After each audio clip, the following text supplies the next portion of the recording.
The 1st of September, Rabbi Furst, Mishna Berura. Okay, yeah. You got the email I sent with the new document for the first year. So Yeah, we're going to be doing Shari Teshuvah, right? actually I changed. I made a midstream change. And maybe we'll get back to Shari Tshuva, but I chose to use the Kadakemach to begin with. That you should have gotten an email yesterday with the Okay, document yeah, there. I'll have to look at that and probably print it out then. Okay. Very good.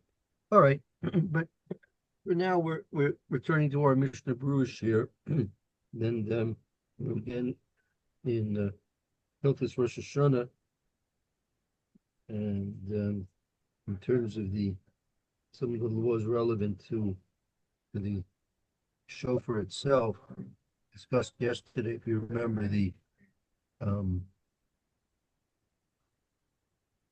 type of horn that can come from various different animals.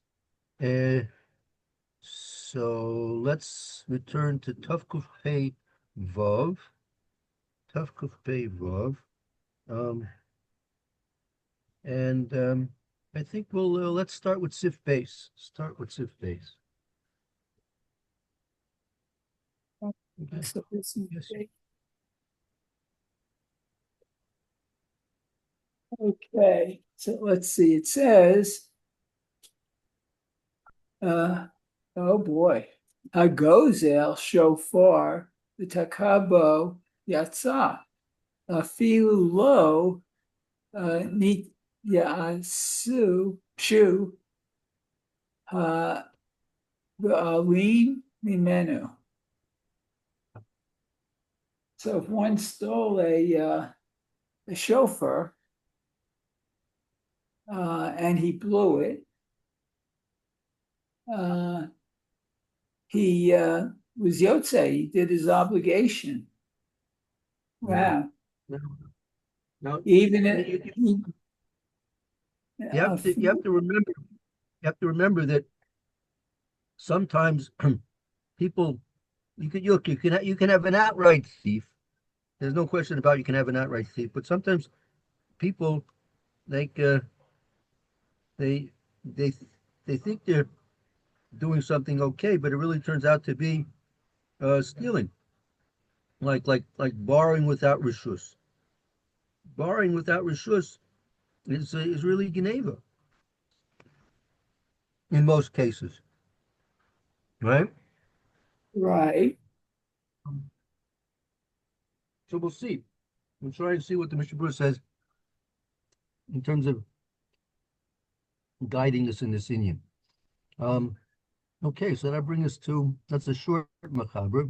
Goes to Shofar talk about Yossi. And continue on. We didn't finish the machaber. A couple more words there. Okay, so let's see. I'm sorry. Let's see. Afilu lo yas shu abalim imenu. So what? Even if the owner did not despair of its recovery. Well, that's amazing. So even if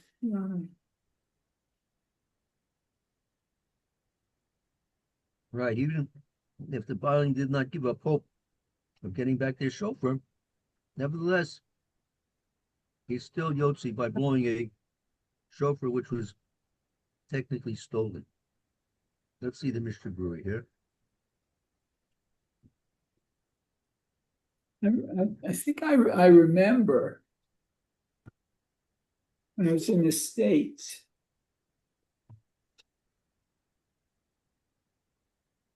Maybe I'm wrong. I was going to say, I thought in the States, if so, for example, if you see a talus on the bench, and you need a talus, I thought you were able to take it and use it, but maybe that's the same situation. Where Could be, you have to know if that's a talus of an individual, or maybe it's a talus that belongs to the shul itself. Yeah, so if it belongs to the shul, then I think it's no problem. Okay, so the Mishnah Berura.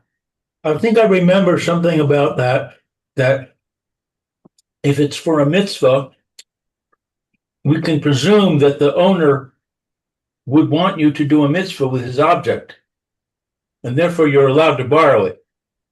Ah, Right. That's a good that point. makes sense. That's a good point. So we'll see. Very good. Okay, so it says I go to shofar, one who robs a shofar. Ve'eno doma lulav umatzah v'tzitzit hagazulim. Oh, it's not similar to the case when with a lulav, a matzah, or tzitzit, which is stolen. Well, maybe that answers my question, huh? Okay. Lefi she mitzvat hashofar eino ella hashmi'ah levad. Oh, because the mitzvah of the shofar is only to hear it.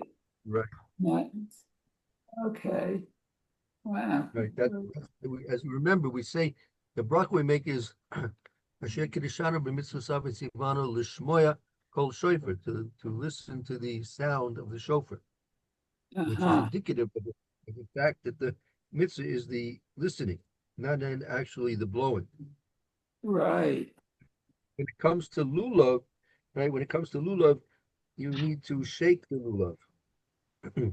It's not the rustling of the lulav. And the matzah, you need to eat the matzah. Tzitzis, you need to wear the tzitzis.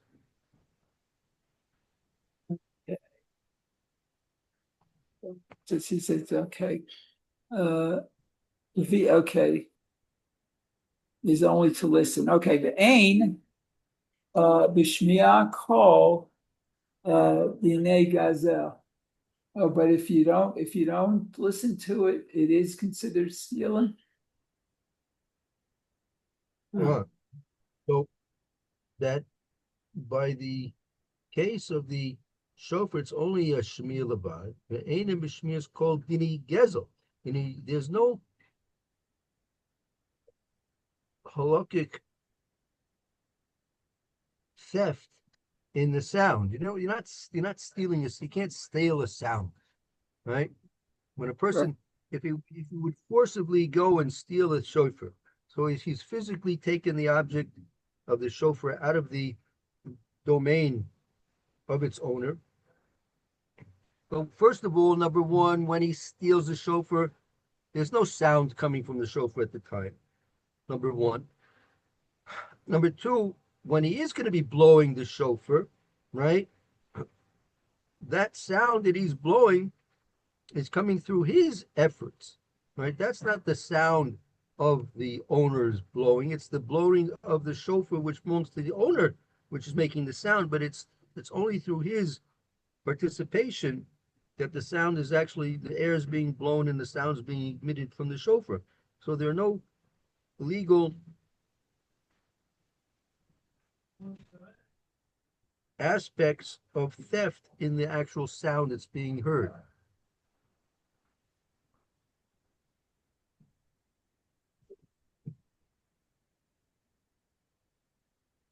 It was to hear the shofar. Okay, very good. Let's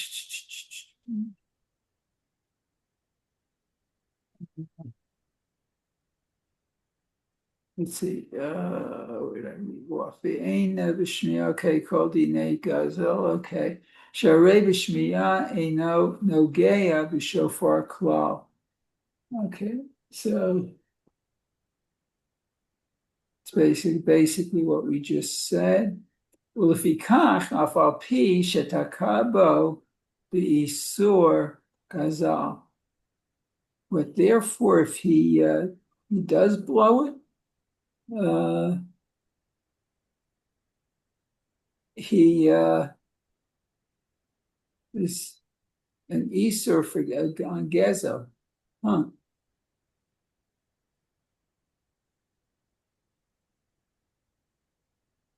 Okay. Kevon shebeikar hamitzvah dehainu hashmiya ein ba asur gazel. Okay, but since shebeikar, what the essence of the mitzvah, I guess, dehainu is the listening, ein ba, so he isn't. I'd like to sort of translate. It's not considered stealing. Yatsa Yidei Chovato, he's fulfilled his obligation. B'cholzeh b'shetaka aval l'hatchila asur litkoa bo bal kracho shabal hashofar. Okay, but initially, he's forbidden to hear it. Baal karcho, Baal karcho. Against the will of the owner, meaning Against the will. Even though that if a person would blow from a shofar that's stolen, the person listening would be fulfilling his mitzvah, right? But right. Ideally, it's forbidden to blow through such a shofar that's been stolen against the will of its owner. Baal korchach shall baal shofar, against the will of the owner of the shofar. Filu need shu habalim meant what? Even if he had despair of it, had despair. Even if the Baalim did despair of it. Okay, when we call shechein the ain levarech alav, but nevertheless we don't say the bracha on it. Mishum botzea beirech v'gomer. Okay, not sure what botzea is. This is a pasuk. Let me see if I can track down this pasuk for you.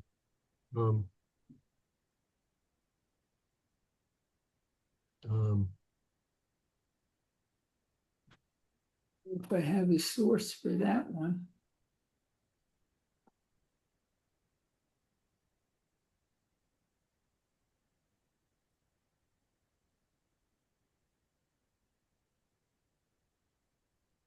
That is that's a pasuk in Tehillim if you want to look it up. Tehillim, Perik Yud pasuk Gimel. Yud Gimel. Okay, hold on 1 second. Yud Gimel.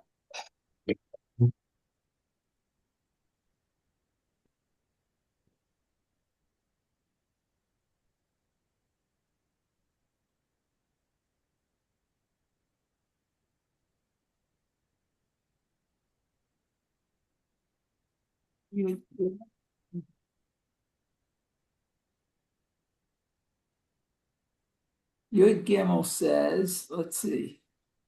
Kol Hillel Rasha al ta'avat nafsho votzeya l'rach ne'etz Hashem. For the wicked man glorifies his personal desires, and the brazen robber blesses himself for blaspheming Hashem. Wow. Huh. Yeah, that's pretty bad. Yeah. Still don't understand why a person like that would want to do the mitzvah of hearing the shofar. But People are let's put it this way: people have contradictions. There are many people that are righteous in certain aspects, and Rishoyim in other aspects. I'll give you an example. Achav, one of the kings of the source of Shvatim. So he was Oivdi Borazora. If I'm not mistaken, they killed out the Talmidei Chachamim, but yet he kept the kosher kitchen. Eliyahu Navi was brought food from his kitchen. Kept the kosher kitchen. Right? So people are unfortunate, many times blind to their own contradictions.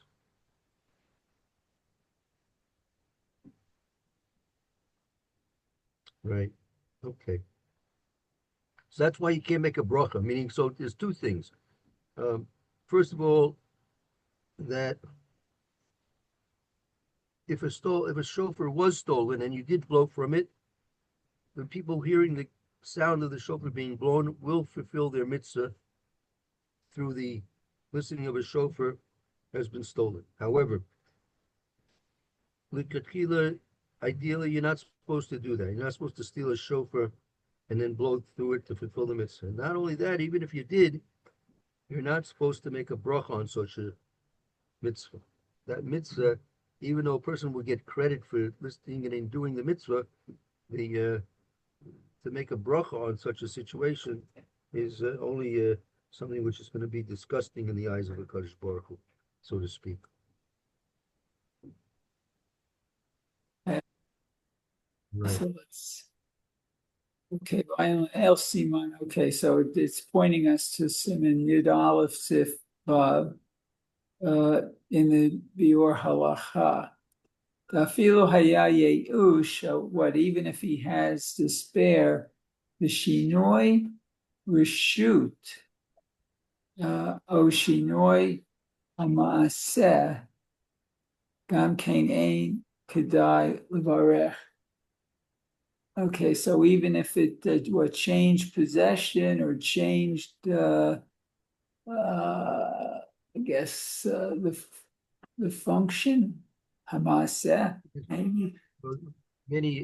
Let's say he changed the form of the shofar in some way. Oh, he changed the form. Wow. Okay. So Gam Kain, even for and so even for this, it's not appropriate to say the blessing. Katvu Achronim, and the Achronim wrote, the mutar litol shofar shel chaveiro below yidiyato. Oh, this is what Lou was, I think, talking about before. Is permitted to take a shofar of his friend even without his knowledge and blow it with litoapo. And I think Lou said that that's because the person would be very happy to have his friend do a mitzvah with his item. Right. Yeah, that's right. We'll see Mr. Berura right now. Okay, good, very good. Take a look. Okay. And then let's see. The nicha la le'enosh le'me'evar mitzvah b'mamono uvidai haya mitratzeh. Okay, so let's see.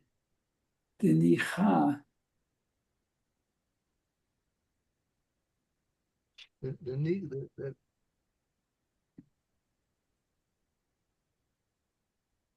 nicha that it's acceptable. So it's acceptable. Okay. What, because of the mitzvah? Let me guess.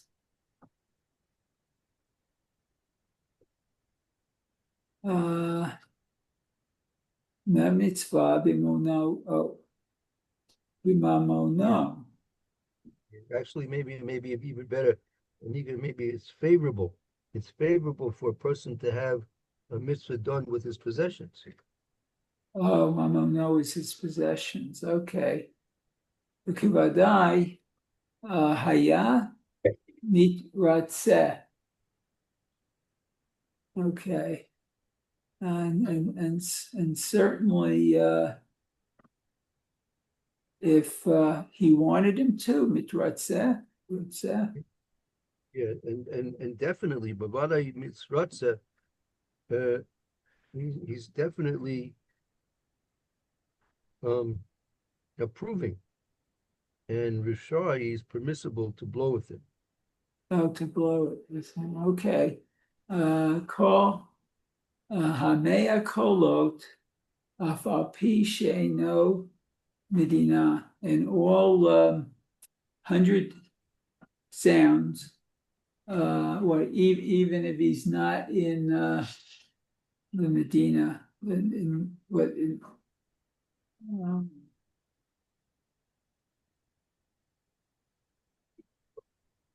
Right. he's not So in Israel.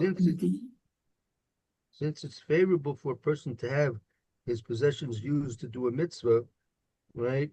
He can blow with the shofar of his friend without his knowledge, and he could even blow all 100 koilos, all 100 soundings of the shofar, um, even though it's not according to the halakha, it's only admitting that we blow 100 times. That vadai lo yimcha b'zeh. He's definitely not going to protest against this. But Yeah. you have to know the situation. It's not exactly so simple. Um, look at the Shar Etzion. Shar Etzion, let's see, in Chaf. Chaf. Okay, let's see. Ba'ayin la'el, kasiman yadalit, b'mishnah, Berura, Seif Katani Gimel, La'inyan Talit. Oh, concerning a talus. Oh, okay. Who Right, you want hadin, pardon? to go ahead, go ahead. Okay, who hadin La'inyan no. Didavka be'oto makom. Well, Let's see about, only yeah. only in that self same place. You can't take it out of his possession.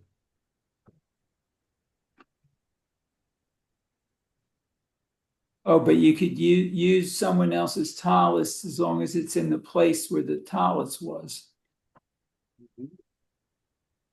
Right, you can't take it out somewhere else. Right, so Not that by means it. Right. Yeah, if the person comes back and he needs it or wants it, you can give it right back to him. Okay. Right.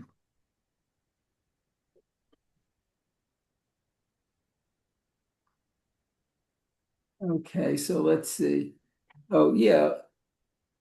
Aval lotzimi beito levet knesset o ifka asur.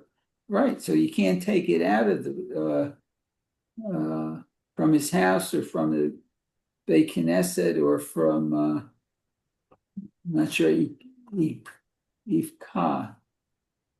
The opposite way, to take it out of the base Knesset to your house. Okay. You only have a right to use it exactly where it is. I see. Okay. The Shar Shemafkid Alav the Have Gezel. Because perhaps it's a mafkid, a deposit. There's a deposit on it, No, and then it would be gezel. he's makpid. It could be he's makpid. He could be strict about it. Oh, strict makpid. Oh yeah, I said it wrong. Okay. But I know sham ma she Hatavti B'Shem Pri Megadim. Okay, and so and then look at the writing in the name of the Pri Megadim. And Mateh Ephraim. Oh, that's different. Okay, very nice. Very good. Okay, thank you. Well, Thank you, thank man. you. Thank you, Rabbi. Sure. I'm glad I got back. Baruch Hashem, glad to see you back. Have a good afternoon. Hope to see you tomorrow. Okay, you too, Rabbi.